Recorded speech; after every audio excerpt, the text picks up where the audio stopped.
Welcome back, MTG Joe here. Today we are going to look at the weekly metagame breakdown for the Timeless format. We're going to focus on best of three, taking a look at how Dragonstorm Tarkir influenced the meta. Usually with Timeless, it's a very strong power level, so it takes very either niche cards that open up new archetypes or very powerful cards to kind of break in. So we're going to look at what decks are popping up from Untapped GG data for the last week or so. The population is fairly small. As you can see on the screen, we don't have win rate of the days. We don't have popularity of the days. There's like 5,000 games, I think, played across. If we're looking 2,900 games, so less than 3,000 games. So it's a little bit narrow, but got a few decks, some updates to existing decks as well. I'll paste and timestamp all these deck lists in the video description so you can lift and shift to your heart's content. So let's jump into it. For some of the decks that are very well established, we're just going to kind of highlight what's changed. But we've had show and tell, for example, for like a year now. So not too different. Like I mentioned, 2,900 games played, the highest win rate deck of the week. And again, small sample size, but these are just more decks that are viable. So we have Simic Eldrazi, show and tell kind of ramp. So these decks are the Simic decks that rely on the Ugin's Labyrinth package. So with Ugin's Labyrinth, you have things like Devourer of Destiny, Null Drifter, you have Emrakul the Promise on the top end. You also have Shifting Woodlands that allows you to kind of copy some of these creatures, get that effect. But what you're trying to do is cheat into play Omniscience through Show and Tell, or have it milled over with both Cash Grab and Malevolent Rumble, and then you can have the Shifting Woodlands to copy Omniscience and kind of get that value. New addition to the deck is Ugin Eye of the Storm. On cast, it exiles up to one colored permanent, and then whenever you cast a non-color or a colorless spell, non-colored, you get to exile as well. So +3 gains your life. It's kind of reverse Ugin, the Spirit Dragon, the ramp with 0, and then for -11, tutors up all the colorless cards basically in your library. You get to cast without paying this mana value. With the Eldrazi Shell, you also got Causeless Command, just a flexible card. You have Channel that can, as early as turn 2, pump up like Emrakul, Devour, Ugin. Very strong. And then you have One Ring, kind of closing up the deal, helps you get your card advantage. Ugin's Binding is a bounce effect that when you cast a 7-drop, you can cast it from your graveyard as well for value. Your sideboard defense grid against the heavy counterspell decks, Flute for activated abilities, or just for like combo hate. You have Stonebrain for combo hate, take out the key piece. Torpor Orb, very strong against like the Mardu or Boros Energy, anything that's relying on ETB effects. And then Force of Vigor can destroy artifacts or enchantments. Another strong effect, especially in like the show and tell mirrors. We have a different take on Orzhov. So this week, at least in the smaller sample, there wasn't a Orzhov Belcher Sorin deck. Those decks are likely still very viable, but a lot of these decks are showing up 20-30 games, so people might be trying out new things, kind of get bored of it, whatever it may be. An interesting configuration. So you have some Chrome Moxes, you have obviously your Dark Ritual Necro package with your elementals on the top end. You have Reanimate in here, as well as the Ephemerate in full control. You can blink these to get the value. You have Deathrite Shaman, Guide of Souls, Oscillate's Pride, but only 2 Oscillate's Pride. And then a really interesting one here, Shadowheart Sharan Cleric. So I'm going to pop this one up in case some folks don't know. 2 mana, 2/2. You can specialize, activate if only a player has 13 or less life. So specialize is basically you could discard a land that shares a color type, so like an actual plains or a swamp. Or at the beginning of your end step, you can have it deal one, or sorry, at the beginning of your end step, it deals 1 damage to each player. So what you're trying to do with this is basically flip it to the white mode. So you discard a white card or plains, and then it deals to 1 damage to each player on your end step. But what a cool mode is with Necropotence, whenever you lose life during your turn, you create a 2/2 Knight. So this is each instance. So basically with Necro, if you pay 10 life, you get 20 power on the board. So kind of a cool inclusion in this deck, kind of playing out. Some swords in here. This mana base. I guess within Dantha, it just helps with the green mana from Deathrite, kind of fixing that mana. You got Flare of Malice for like Alenda, big stuff. Flare of Fortitude. Usually don't see too many in terms of sweeper effects. If it is, it's usually Toxic Deluge. So that's an interesting one. Boromir for combos. You have Viconia as Graveyard Hate, Meathook Massacre for energy, Sun Cleanser for energy, Reprieve for the big mana decks, Vexing Bauble for kind of combo decks, anything that's trying to cheat out stuff. Now, notably, your Vexing Bauble will counter your elemental, so keep that in mind. Thoughtseize for some hand hates, Mana Tithe is a cheap counter, probably just play more Reprieve or stuff like that, Fragment and Surgical for kind of graveyard combo hate.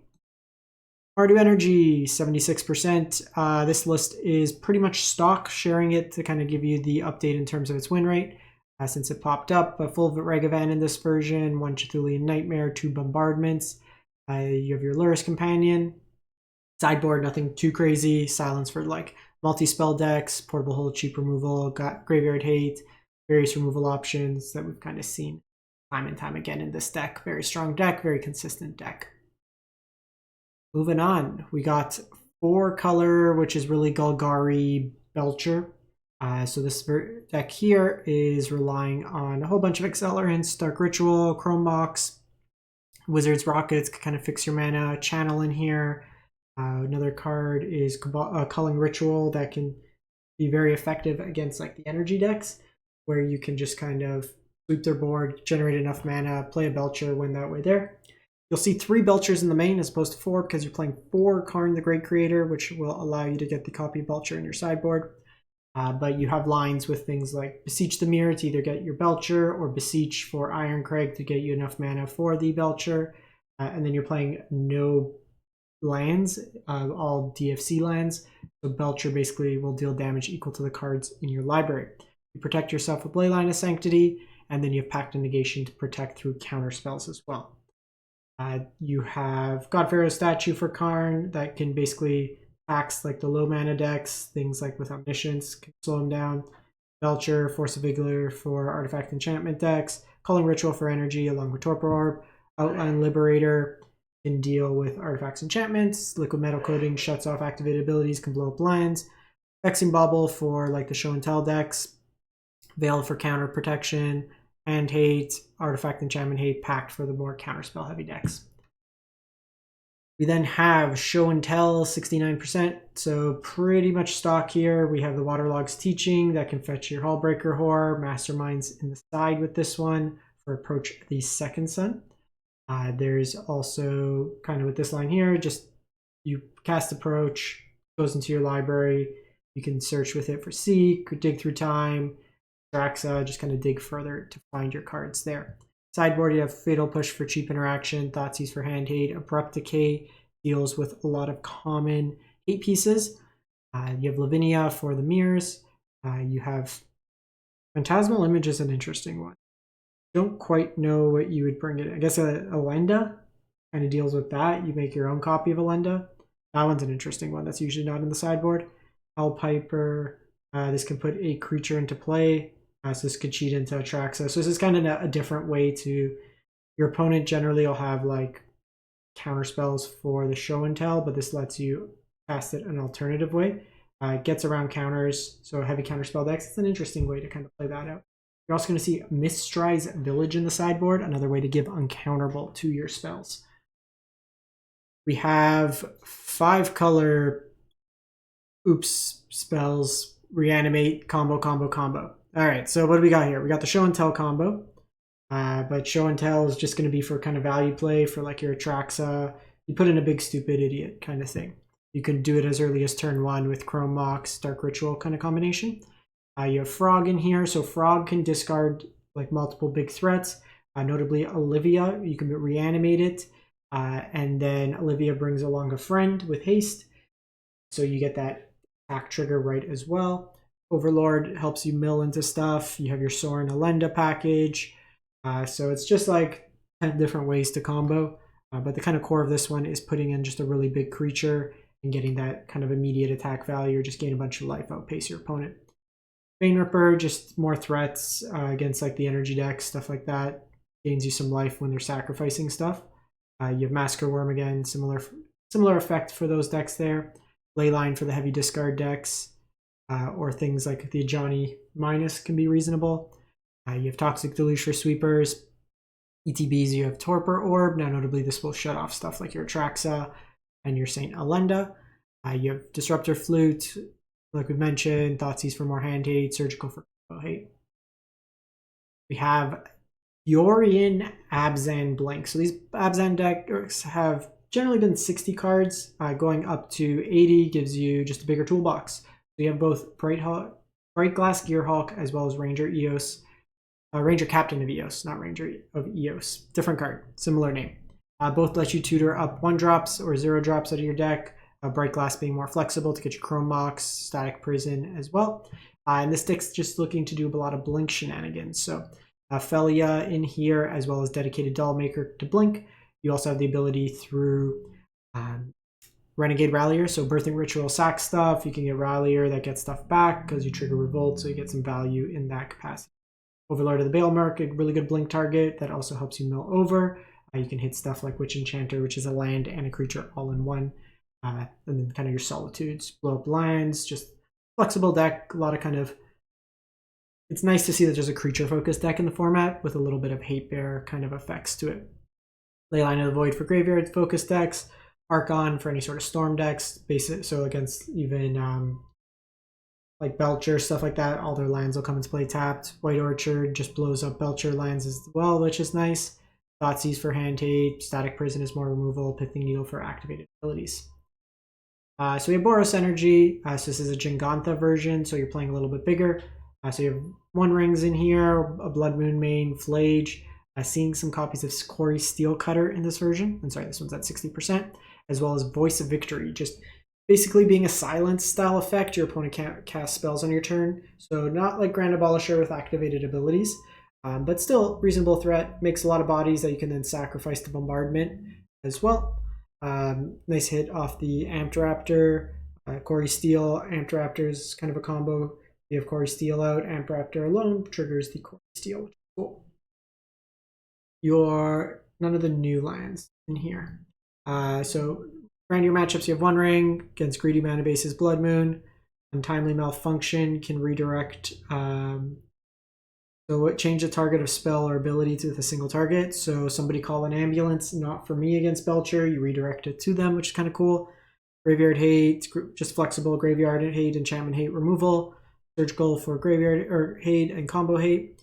Orange Chant kind of slows people down, kind of plays around counters or attacks. Fear Fire Foes, deals X damage to a creature. So just a flexible removal spell, can deal with a bunch of things. And then Deafening Silence for kind of combo decks.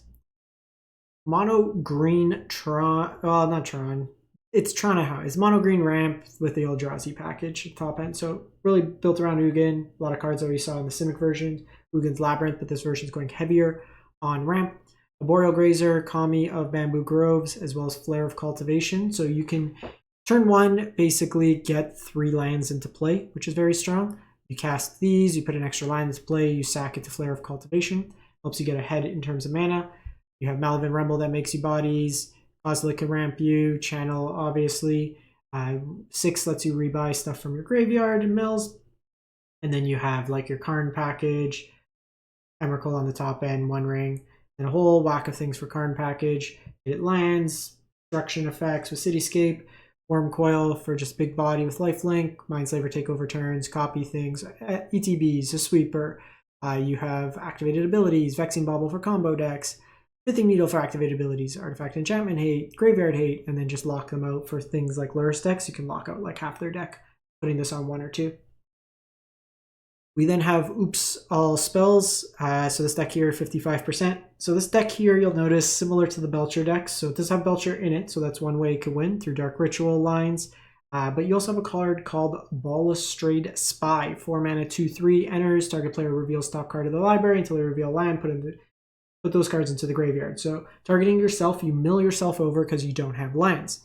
You will hit Progenitus, which shuffles back into your library, so you get 1 draw step. And then what you're able to do is turn the earth and put into your library a copy of, so choose up 3 cards, the owner shuffles them into their library. So you can basically shuffle 3 copies of Reanimate, you can do Thassa's Oracle, you can do Demonic Tutor, whatever it is, but you can win through basically Thassa's Oracle in here.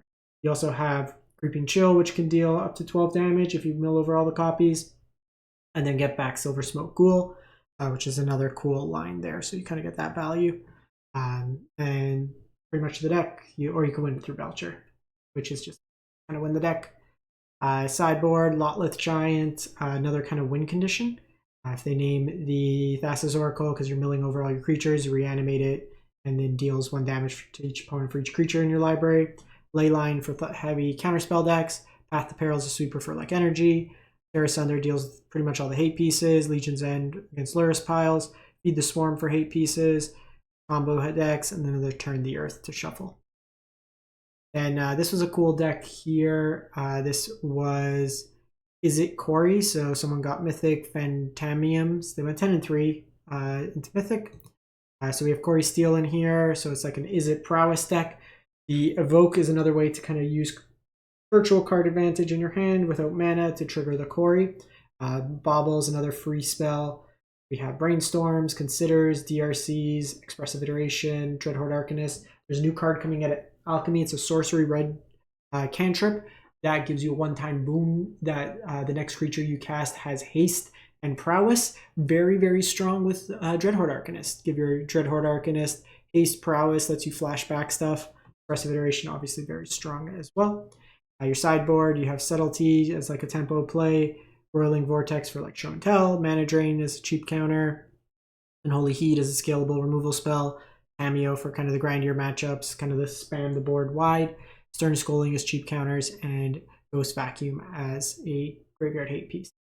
You could also go like Surgical Extraction, just since it's another free spell that is flexible with Corey Steel.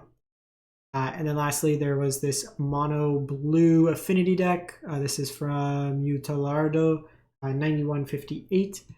So another deck, we have Chrome Mox in here with Mox Amber. You have Tameo Emery, kind of similar idea. Well, Modern doesn't have Chrome Mox, they have Mox Opal, similar effect. But you're trying to get affinity to get cheap card draw with like Thoughtcast, Thought Monitor, Cheeto Kappa here. We don't have Urza Saga in this format, so it's a little harder. But you have a bunch of the affinity lands, playing 12 in this deck, as well as Sink into Stupor. Landlord Navigator, second artifact coming in, gets you a copy of Thieving Magpie, which draws you more cards as well. Flare is basically a free counterspell, and then you Metallic Rebuke, and then Nettle Cyst as another scalable kind of more artifacts you have, bigger power with Living Weapon. You have Karn in the sideboard for artifacts with activated abilities, good against Belcher. You have the Sword of Fire and Ice, blue and red hate. Torpor Orb for enter battlefield effects, Stone Brain for combo, Defense Grid for counter, Vexing Bauble for combo, Pithing Needle for activated abilities, and Grafdigger's Cage, anything cheat out stuff that's fairly large. That's it for the week. Let me know what you've been playing, what you've been liking, and we will catch you next time. Thanks for watching.